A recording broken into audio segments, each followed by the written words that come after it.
issues like what's for dinner and whether or not there'll be a director's commentary on the Jurassic World Fallen Kingdom DVD when it comes out in the fall. That'd be cool.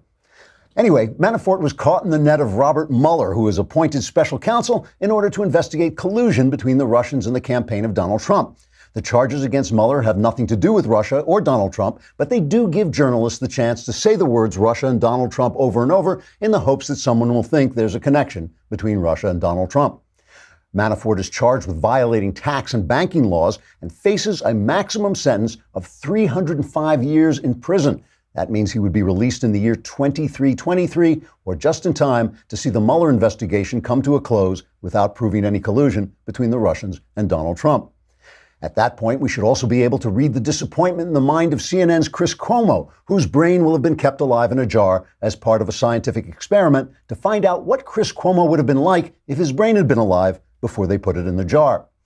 Manafort's alleged fraud took place while he was lobbying for the Ukrainians in association with Tony Podesta, the brother of John Podesta, who headed the Hillary Clinton campaign, which hired Christopher Steele to get information from the Kremlin, which was misused by the feds in order to spy on the Trump campaign and meddle with the election, which Robert Mueller is not investigating because he's only investigating the Russian collusion with Trump instead of, the Russian collusion. Trigger warning, I'm Andrew Klavan, and this is The Andrew Klavan Show.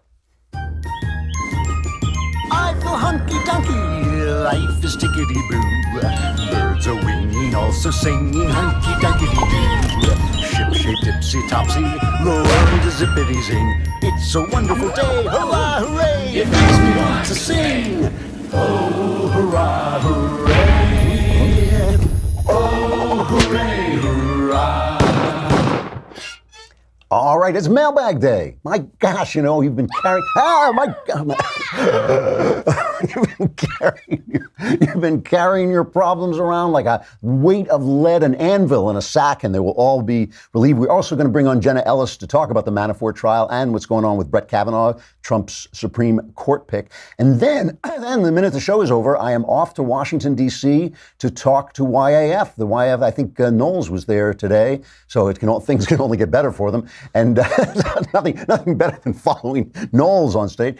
But no, I'm looking forward to that. And of course, the first thing I packed this morning was my Quip toothbrush, because an electric toothbrush cleans your teeth better than doing it by hand. It keeps your teeth clean and bright. And a Quip the problem with those electric toothbrushes is they're the size of cannons. You can't carry them around with you. You got to plug them in all the time. With a Quip, none of that is true. This thing is a new electric toothbrush, packs just the right amount of vibrations into a slimmer design at a fraction of the cost of bulkier traditional electric brushes. Quip also comes with a mount that suctions right to your mirror, or in my case, to my forehead, and it unsticks to use as a cover for hygienic travel anywhere. Whether it's going in your gym bag or carry-on, it is going in my carry-on. And because the thing that cleans your mouth should also be clean, Quip's subscription plan refreshes your brush on a dentist-recommended schedule, delivering new brush heads every 3 months for just $5. Very important. Quip starts at just $25, and if you go to getquip.com/Klavan right now, you'll get your first refill pack free with a Quip electric toothbrush. That's your first refill pack free at getquip.com/Klavan.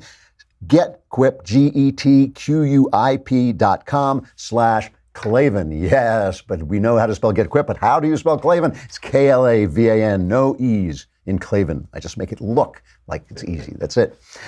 So, we went to Dodger Stadium last night and we saw the ball game from this beautiful suite they all took out. It was to celebrate the 3-year anniversary of the Daily Wire. It's the 3 years since they signed the contracts, and then it was another month or so before we actually started recording podcasts in Jeremy Boring, the God King of the Daily Wire. We recorded podcasts in the pool house in his backyard. I remember it's like 15 minutes long, and I'd just gotten off a flight to England, and I was basically completely dazed. But what a ride this thing has been. This is now, Ben is now a superstar, and the place, the Daily Wire, is like just one of the most powerful conservative sites, and that's 3 years. This is why we call Jeremy the God King, right? This is not for nothing that we call him that, because it really is, he really has been a genius in manufacturing this thing. And the other thing is, it's really, everything comes down from the top, right? And the people in this place, with the exception of Rob, we endure him. But the people in this place are so nice. I mean, is this true? I'm not just making this up. This is what this. Yeah. No, but I mean, this is like the happiest place on earth. It's like Disneyland, and that also comes from the top. That also comes from Jeremy's ability to hire people and to spot not just people who do a good job, but also who are nice, who are just nice people. Really important. And, the other thing, by the way, I noticed at the Dodgers, did you notice this? The people at Dodger Stadium who run the place, who work there, they are so nice, which always, whenever I am actually talking to real human beings, whether they're on the left or whether they're on the right, I'm always struck with the fact that people in this country, this is one of the nicest countries you will ever see. In Europe, they make fun of us for being so nice. They really do. They talk about the fact that when they built a Disney World in France, they said, well, what are we going to do without nice American people? We don't have any nice people in France, which is true. And so really the people in this country are so nice. And that is why I really feel when people start talking about, we're all divided and all this stuff, really the division is between a couple of people who work in the entertainment and television industry and everybody else. Because I think everybody else, we could get along if we sat down and talked to each other. We could find ways forward. It's that lady in the New York Times writing about the fact that you're a racist if you make a joke about Obama. I was talking about her yesterday. It's that kind of thing that really makes people suspicious of one another completely unnecessarily, because I do believe there's a lot less hatred in this country than there are in most of the countries I've been in, and I've been in a lot of them. And I just think that so much of this is in our imagination. What was the other thing I want to say, we have a video. Recently on Twitter, some people have been picking on my theme songs. And I've tried to explain to them that if you don't like my theme song, it is because you are wrong. This is the reason. If you don't like the theme song of this show, you are wrong, because it is the greatest podcast theme song. So yesterday there was a meeting to sort of celebrate the successes of the Daily Wire, and they played a video, the making of the Klavan theme song, in which Candace Bennett was doing the background. Knowles, I think, had a part. I think he did the ululating Muslim that we kill in the middle of it. And I've actually lost a friend who wrote me a letter saying, I hate the fact you blow up a woman in this video. I said, we blow up everybody, like, do you want me to leave the women out? We blow it up. So, in every moment of a successful story, like the story of the Daily Wire, there's one moment where everything comes together just right to set the tone for success. And this was it. I just want to show you this video, the making of the Klavan theme song. Testing. I feel hunky-dunky, life is tickety-boo. Birds are winging, also singing hunky-dunky-doo. Ship-shaped, ipsy-topsy, the world is zippity-zing. It's a wonderful day, hurrah, hooray! It makes me want to sing. Oh, hurrah, hooray! Oh, hooray, hurrah! So, this Paul Manafort case is really fascinating because of the way. By the way, I just wanted to put that up there. If you hate the song, I wanted to play it twice to drive you insane. That was why I played that again. So the Paul Manafort case is really interesting because it is part of this imaginary world that the press has us living in, or is trying to have us living in, where this vast conspiracy surrounds the Trump campaign. The way I read Donald Trump is as I've said this many times, that Donald Trump is a guy who learns stuff, right? He's a guy, he doesn't read a lot, I don't think, but he learns stuff when he is thrown into a situation. He learns about it. And this is what he said was going to happen, and I think it has, and I think it is happening. And when he started out, he was hiring people who could not do the job. And one of them was Paul Manafort. Paul Manafort is a guy that I don't really have a lot of good feeling about. I think he, the fact that they could get him on tax fraud and all this stuff probably means there's something there. We don't know. We'll see what happens at the trial. I don't think they went after him for that. I think they went after him for being associated with Donald Trump. I think this investigation is looks to me to have been very tainted by guys like John Brennan and James Clapper and James Comey, who seem to have organized an investigation that started way before they say it started. But I think that it's interesting to watch how the imagination of the press is constructing this. But before we do this, let's bring on Jenna Ellis, because I want to talk to her about this. She is, of course, she's on here a lot, almost as much as me. She's the director of the Dobson Policy Center. She's an accomplished constitutional law attorney and also has a background in criminal law, contracts, public policy, leadership, and ethics. And she is the author of The Legal Basis for a Moral Constitution, a guide for Christians to understand America's current constitutional crisis. And I now actually have my own copy of this book, which has finally arrived, and I've just started it, and I'm not deep enough in it to talk about it. Jenna, you there? I am. Nice to see you again, Andrew. And I'm so glad that you got the copy of the book. You failed to mention I signed it for you, which I hope is helpful. So, I did. I was very touched. Thank you. You're welcome. So explain what did they get Manafort on? They put a special counsel out, and his brief is to go after Russian collusion and the Trump campaign, and this has nothing to do with that. It has nothing to do with this whatsoever. And in both on the state and federal level, I mean, there are always prosecutions daily for actual crimes that don't ever get in front of the news. And so the fact that they're going after him for something like tax fraud and other types of fraud, conspiracy, all of this, those aren't specifically unique charges in the sense that, this happens daily. But I think you're totally right, Andrew, that but for his connection very, very briefly to the Trump campaign, we wouldn't be hearing about this in the news at all, and he probably would not even be charged. And that's what's incredibly significant here, is that for Mueller especially, to be the one leading this type of investigation for something that has absolutely nothing to do with his special prosecution, well outside the scope, this just shows that he's trying to justify his existence right now, rather than just saying, I'm closing the investigation because I didn't find any leads. There's no collusion with Russia at all. And that's what a prosecutor is actually supposed to do with an investigation, is investigate. And it's fully okay to say, we didn't find anything, we're closing it. Do you think he'll do that? How do you feel? How do you feel when you see this? It does make me feel, you set a dog on a trail, he's going to find a trail. You set a prosecutor after criminals, he's going to find criminals. Does this tell you anything about the investigation, this Manafort charges? It does. And I think that when prosecutors have that mindset and that orientation of there's always a crime somewhere, that's a really dangerous ground for a prosecutor. I used to be a prosecutor, and then I was a criminal defense attorney for a while. I still occasionally practice in that area. And when you have the philosophy of prosecution that we're going to charge something, that becomes really dangerous and, frankly, outside the scope of the higher ethical responsibility of a prosecutor. So Mueller's under a lot of pressure to find something and, again, to justify his existence. And so this really, to me, is a trial that is testing whether or not the jury there in Arlington, Virginia, likes Trump or not. That's really the issue here.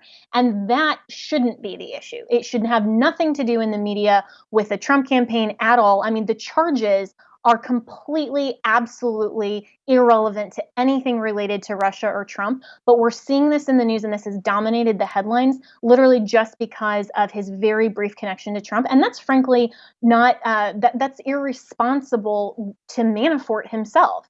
Because if you're being prosecuted, Andrew, for example, just because you have, a brief connection with a friend that is now in the political context, and so now they're going after you for something years and years ago, that's more of a political hit job than it is actually a prosecutor doing their ethical job. So I think what the president tweeted this morning in terms of just saying, close the investigation, and it was not a call on Attorney General Jeff Sessions to do that. He said Sessions should close the investigation. That's not a command. That's just saying he should close that. And I think that's absolutely fair and accurate. Because they're not coming up with anything that they were assigned to do, you think this is just evidence of that? I have to go back for a minute.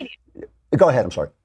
But I was going to say, we don't even know the full scope of his investigation. We don't know any of the evidence, but if there was something after there's so much pressure on him to actually do something and have these types of indictments, if this is the only thing he can come up with, and this Manafort trial is the big win for him out of his full investigation, then that just shows there's absolutely no evidence. The judge said, I was surprised to hear you say that you think the jury is going to decide this to some degree on their feelings about Trump. The judge has said, basically, I don't want to hear about Trump in this trial because he's not involved. And he really did smack Mueller once for saying, this, basically what you're saying now, but for saying you only came up with this because you're after Trump.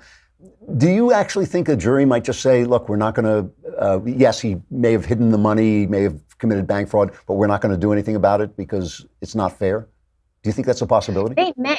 That's absolutely a possibility. I mean, juries are sacrosanct in the sense that they go back into their deliberation room, and how they weigh and interpret the evidence is up to them. They are the fact finders, and so they are given all of the evidence. They are given the jury instructions, and then they decide based on the facts and the law that they're given. And so no one really would know, is there that potential bias? That's what jury selection is supposed to elicit. The fact that jury selection in this case only took 1 day was actually surprising to me as a defense attorney. I have had felony cases that are nowhere close to being in the news, that jury selection has taken 2 to 3 days or even longer than that, just because of the nature of the case. So to find 6 men and 6 women who have said clearly to the court, and the court is accepting that they can be fair and impartial in this, I hope that they will. And I hope that Judge Ellis, who, by the way, I don't know that there's any relation to me, but it's a good last name, that the judge has been very, very clear to say, stay on the relevant topic as it relates to the charges. That's a good thing. But we don't know at this point, and I don't know, I wasn't there in jury selection, to know whether or not the jurors have heard about this in the news, whether they're taking that and their life experience in with them, and whether or not they'll decide it based on it. Interesting. I have to ask you before I let you go about Brett Kavanaugh. To my surprise, this process where he goes around meeting the senators, this is obviously Trump's pick for the Supreme Court, has been kind of quiet. I mean, it's not that the Democrats have been quiet about it, it's that the press has not been over-covering it. It's a slow news summer, pretty much since Helsinki anyway. That's a week of slow news now constitutes an entire summer in the Trump administration. But it's been quiet. How do you feel this is going? Are you tracking this? Yeah, I think it's going really well, and that's probably why we haven't heard, CNN and some of the other outlets kind of squawking about it, because Kavanaugh represents himself incredibly well. He is extremely qualified. In looking at a confirmation that will happen likely right before the midterms, President Trump made a really great selection because nobody can say anything about it. I mean, the mainstream media tried, and the best they could come up with was that in college he liked ketchup on pasta and his name sounds like a frat boy. I mean, if that's all that they can come up with, then you know that he's doing incredibly well meeting on the Hill with senators, even some of the Democrats. And for them to push back just on a political partisan issue, that's not their job. They have to look at whether he's fundamentally competent. And once the confirmation hearings actually start, and, of course, those will be live streamed, we'll all get to see that. I think that'll be in the news. But all that Kavanaugh has to do is just stay, very straight on target. He has to just show why he is absolutely qualified for this. And if they make a fit about it, then that's really trying to score cheap political points instead of looking at him for the qualified person that he is. Do you think he'll have any trouble with the liberal Republicans? I don't think so. Yeah. No, I don't think so, because he's had a very clear record since 2006 that he has stayed in an originalist lane. And to me, as a constitutional law attorney myself, that's actually a really, really great thing, because we're not trying, and we shouldn't be trying, neither side, to get activists on the court. We want to have fair umpires, to use a baseball analogy, someone that isn't wearing the hat of either team. They're fairly calling balls and strikes. And so we don't want an outcome-based court like it has been for the past, 40, even 60 years on the court. We want someone who will fairly stay in the constitutional lane, analyze the issues, and apply facts to the law and uphold the Constitution. And so I think that the GOP, even those that are maybe a little bit more liberal Republicans, will recognize that, and they would have a very difficult time justifying a no vote. Jenna Ellis, thank you so much for coming on. It's always great to see you, director of the Dobson Policy Center. I'm started your book, and when I read it, I will ask you to come back and we can talk about it. Sounds good. Look forward to it. All right. Thanks a lot, Jenna. So I have to play how CNN is reporting. Like I said, they're fighting for your imagination all the time. That's what they're fighting. They want you to think about it as it's in your imagination. And Jim Acosta went to Tampa for the Trump rally in Tampa, Florida. And he starts talking about the Russia investigation and off the Manafort trial. And let's just play the first minute of this. This is cut 6. With the Mueller investigation's first trial now underway, President Trump and his lawyers seem to be cooking up a new defense slogan of their own. The president will hold, by the way, a campaign rally shortly down in Tampa, Florida. Let's go there. Our chief White House correspondent, Jim Acosta, is already on the scene for us. So, Jim, what's the latest? Right. Well, President Trump is in Florida tonight to do some campaigning ahead of the midterm elections, but the president and his team are still busy trying to get their story straight on the Russia investigation. Mr. Trump is now echoing his lawyers who have gone from saying there was no collusion during the 2016 election to insisting that collusion is not a crime after all.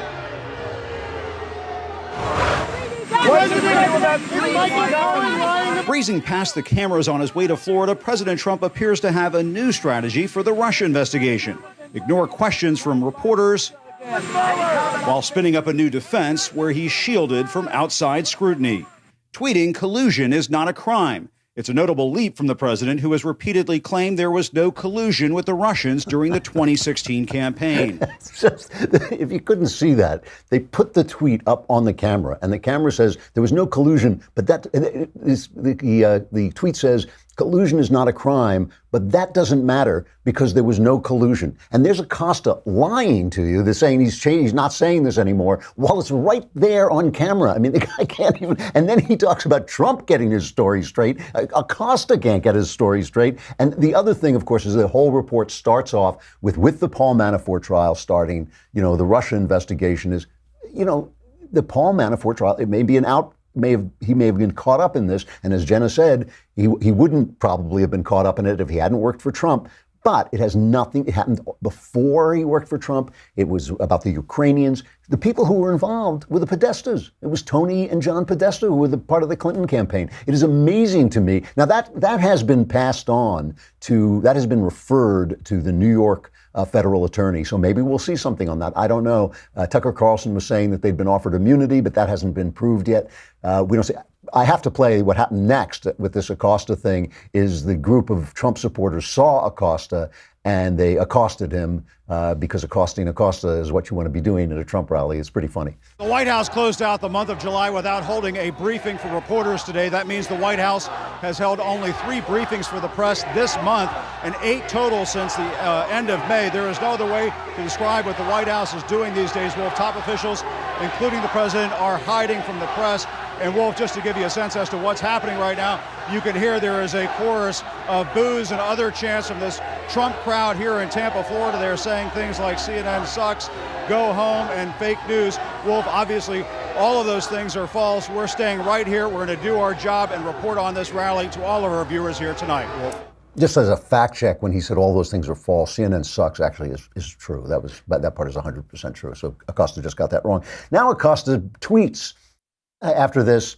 He's whining about this. This is the guy his reporting is so unfair. It is so biased, so one-sided, and that's beside the shouting questions. I'll give him the shouting questions. He wants attention. He wants to be Sam Donaldson. Okay, fine. Shout your questions. Be a rude little man. But that's not the point. You know, I would like Trump to be treated like any politician, roughly. If it hadn't been for the 8 years of Obama being, ascending into heaven and being worshipped and the reporters chanting Obama, Obama, it wouldn't bother me so much if they were attacking Trump, but it just bothers me the difference. It's just that it only applies to one person. So, it is one thing.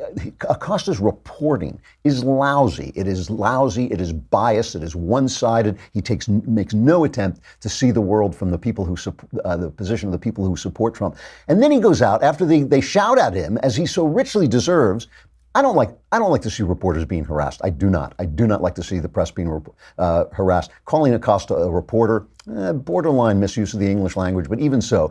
But now Acosta says, he tweets out just a sample of the sad scene we faced at the Trump rally in Tampa. I'm very worried that the hostility whipped up by Trump and some in conservative media will result in somebody getting hurt. We should not treat our fellow Americans this way. The press is not the enemy.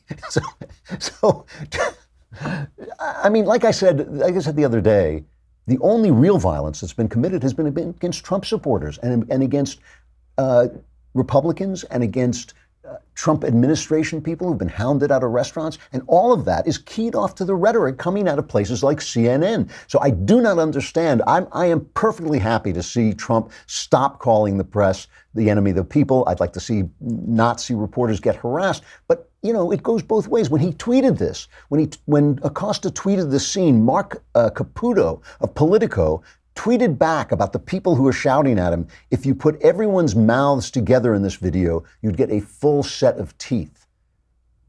And then when somebody said, that's not really that funny a joke, he said, well, they're garbage people. They're garbage people. So that's the way the press feels about the people. Why? I'm sorry, but why exactly are the people supposed to say, oh, you're the press, we respect you? I do not get it. I do not get it. It is all happening in their imaginations. If they would stop and ask themselves, what has Trump done that is corrupt? What has he done that is authoritarian? What has he done that is violating the norms of the Constitution? They would find they really have a hard time coming up with anything. Anyway, a lot more to talk about, but now we're going to go to the mailbag. We got to say goodbye to Facebook and YouTube. But if you come on over to thedailywire.com and subscribe, you can watch this entire show. It just streams right on the site. Isn't that right? I've got that right. Yeah, it streams right on the show. And you can ask questions in the mailbag. All your problems solved, answers guaranteed correct, and will change your life now and then for the better. Come on over to thedailywire.com.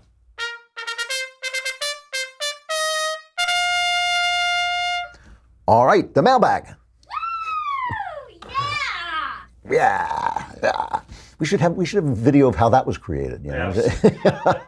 From Brett, he says, "Good day, Mr. Klavan." I guess this is coming from Australia. Oldest and wisest drinker of leftist tears among the people.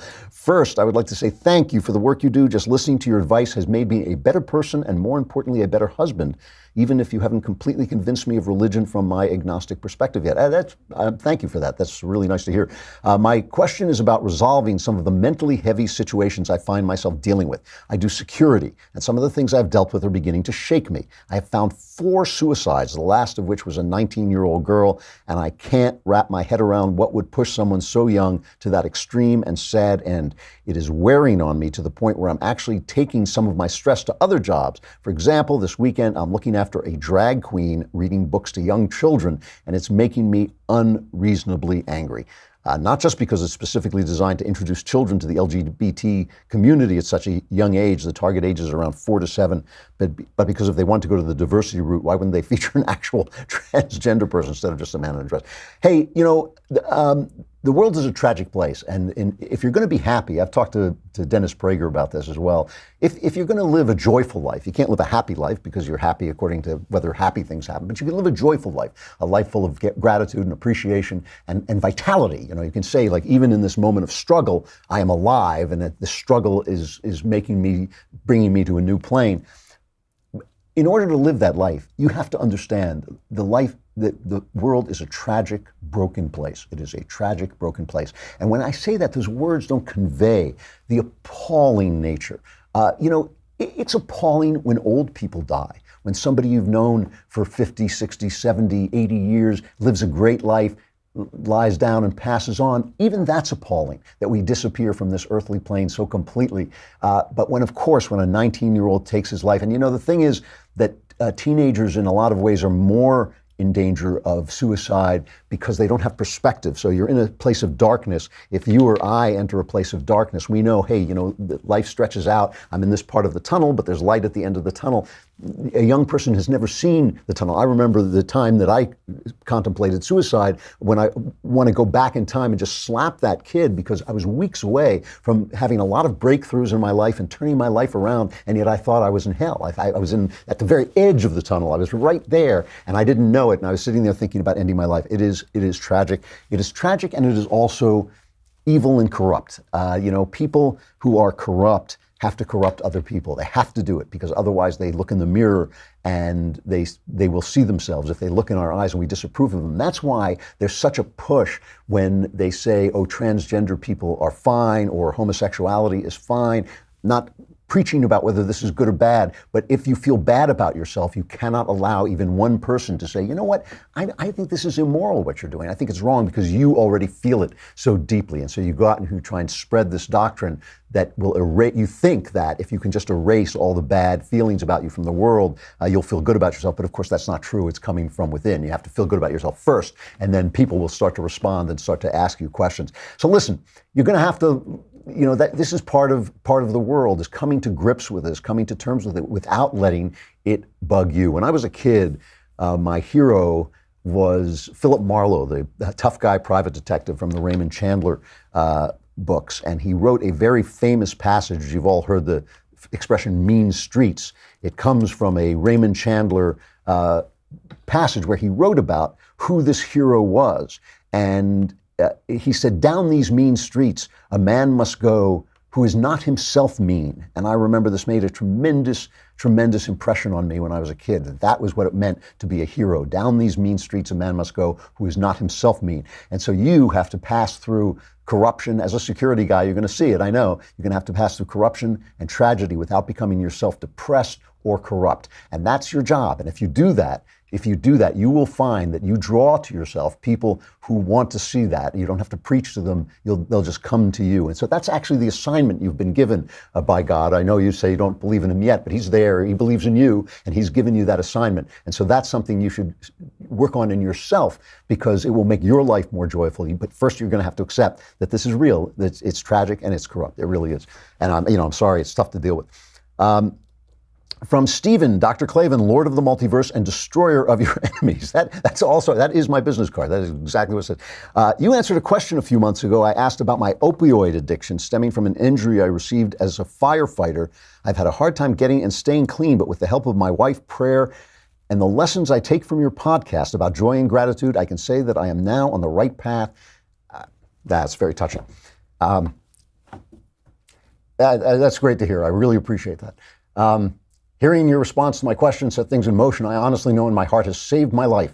I owe you everything for that, and I cannot begin to tell you how grateful I am to you. Well, I'm really grateful for you letting me know. I mean, there's very little in life that I take seriously. I take that seriously. It means a lot to me. Thank you. My question is, why do you think we do things that continue to hurt those around us and ourselves, and why does it take so long, if ever, for many to get the help they need?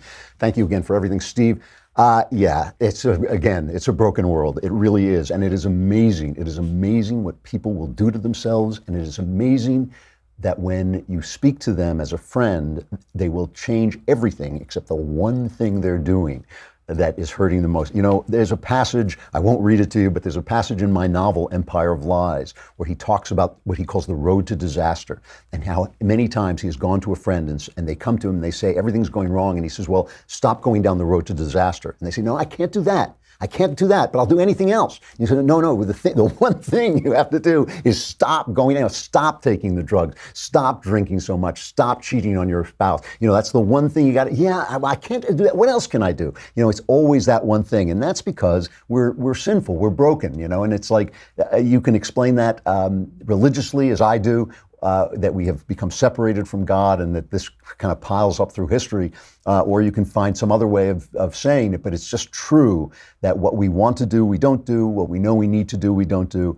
And it is part of it is part of why you need forgiveness and love in your life. It is what you have to love and forgive in other people and in yourself. And in yourself, it is amazing. It is amazing. I cannot tell you how many times I pray to God and suddenly realize, oh my God, I'm doing it again. I'm doing that stupid thing I do again. You know, it happens to me all the time. When you see it in other people, that's what should give you forgiveness and love for them, because you know you're doing it too. It is just part of being a broken human being. Not to get this depressing, I'm sorry, but from Haynes, Sir Andrew of Thoughtsville. Sir Andrew of Thoughtsville, I like that. What new or trendy music do you enjoy? Not everyone can only listen to classical works of music like a nerd, cough, Ben. I don't know who you're talking about.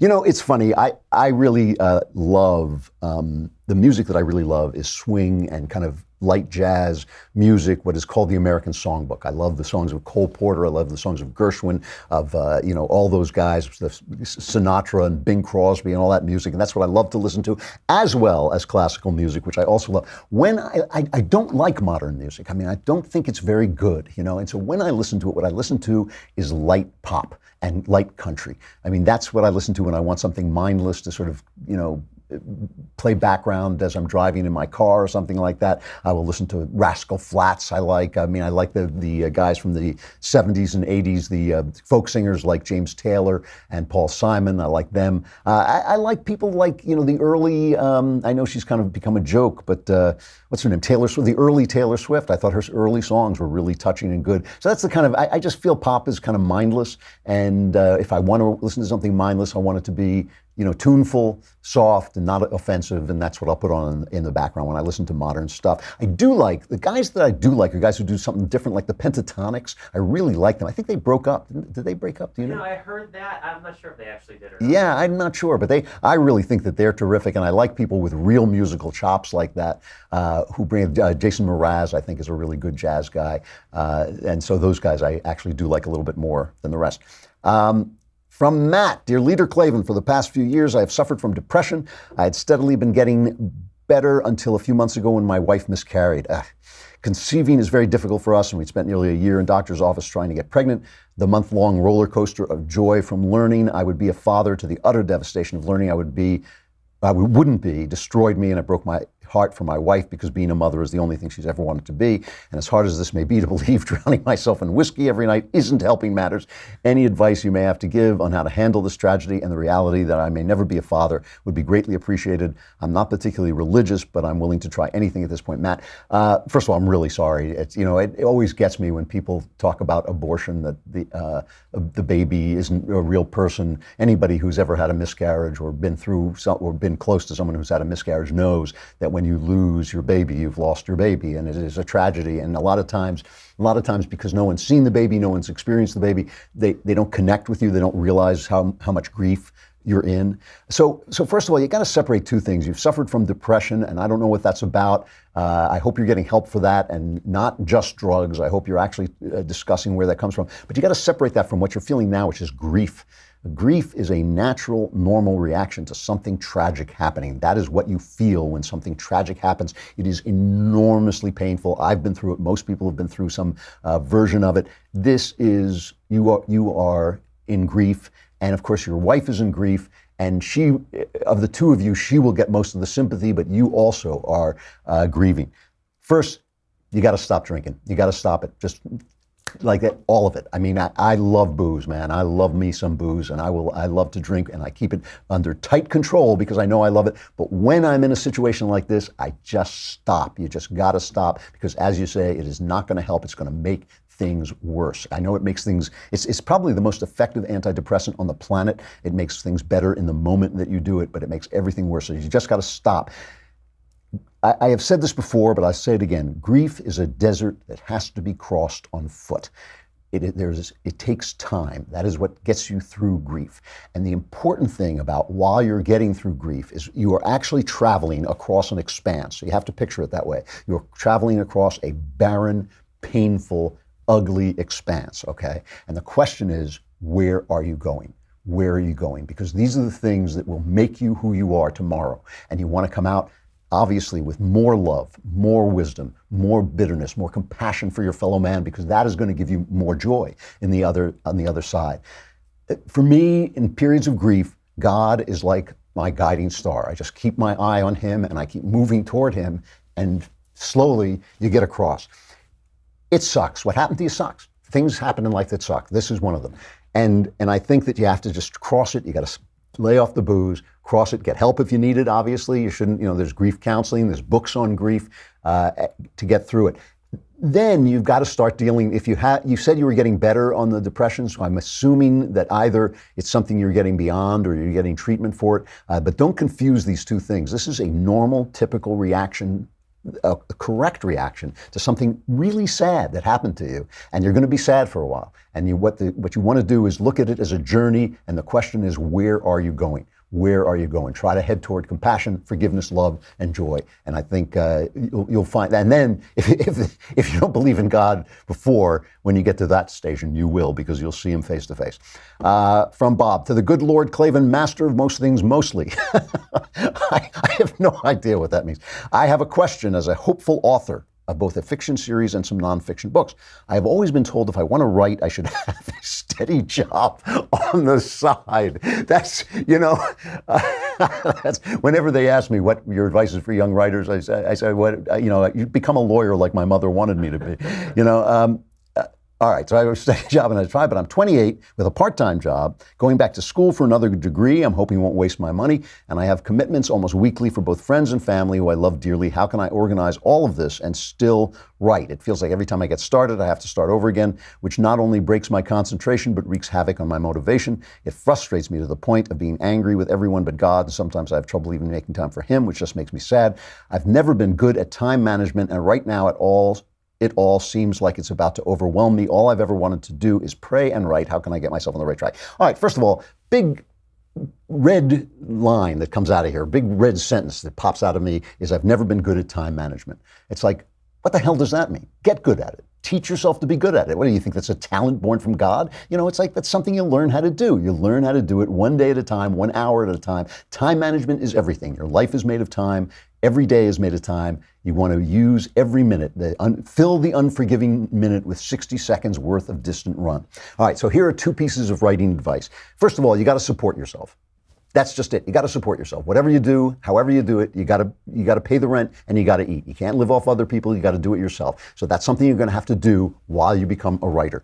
Here are 2 pieces of advice that one was formative for me. Raymond Chandler, I was talking about before, said for 4 hours every day, you should do nothing else but write. You don't have to write, but you can't do anything else. Sit at your, in his day it was a typewriter, but sit at your computer and write or do nothing. That means turning off everything. Now, 4 hours is a lot. I used to do it. It's how I built my discipline. It's how I built my career. But Elmore Leonard, another very famous crime writer, said, you know what? Wake up 1 hour earlier. 1 hour. And before you do anything else, he said, including coffee, but I'm not sure I could do that. But I would have the coffee while you for 1 hour, 60 minutes, write. And in an hour, I'm a slow writer, but you should be able to write at least a page. If you write a page a day, after the end of 300 days, you got a book, right? So make that time, and then once you've done it, go for the rest of your day. You know, make that time in the morning, wake up earlier. I always say there's almost no problem that can't be solved by waking up earlier. Wake up earlier, do your hour of writing, and then go into your day and do the rest of the things you have to do because you're a human being with a life, right? Elmore Leonard used to say he always knew who was going to succeed by the people who took that advice. If they took that advice, if they started saying, oh, I can't do that, I can't, I'm bad at time management. It's like, don't say stuff like that. What does that mean? I'm bad at time management. It doesn't mean anything. It just means you're not managing your time. Manage your time, and then you'll be good at time management. If you get that hour in a day, you'll be shocked at how much you produce. It won't be enough. It'll feel like you want more. When you start to make a living off it, then you can do it more. All right, that's it. I'm out of time. God, I still had a lot of questions left, but it is time for Tickety Boo News.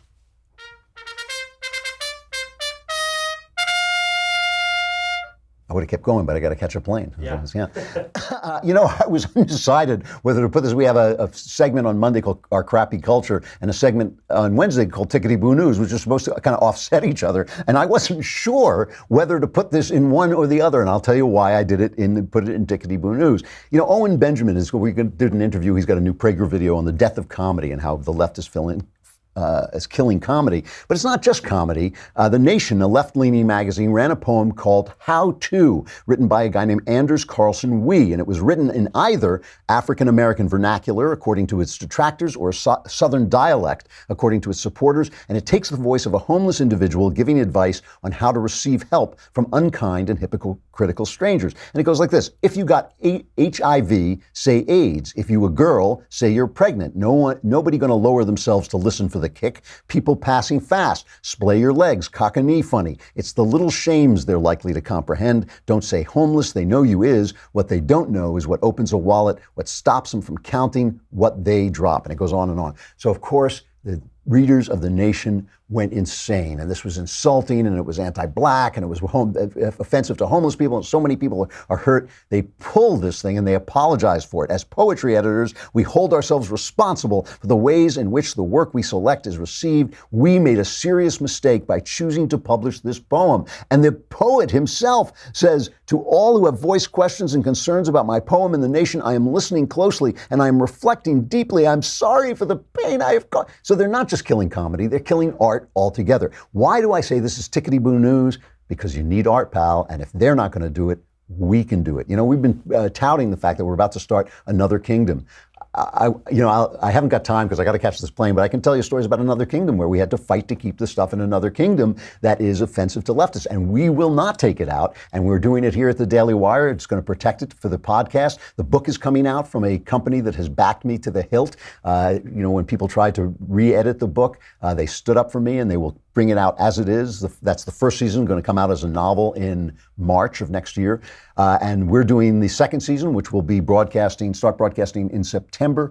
And so there's an opening for us to take back the culture. Will we do it? Well, we're going to do it here. We're going to start it here, and it's up to the rest of you to keep it going. I got to catch a plane and go to YAF. I will see you tomorrow from Washington. I'm Andrew Klavan. This is The Andrew Klavan Show.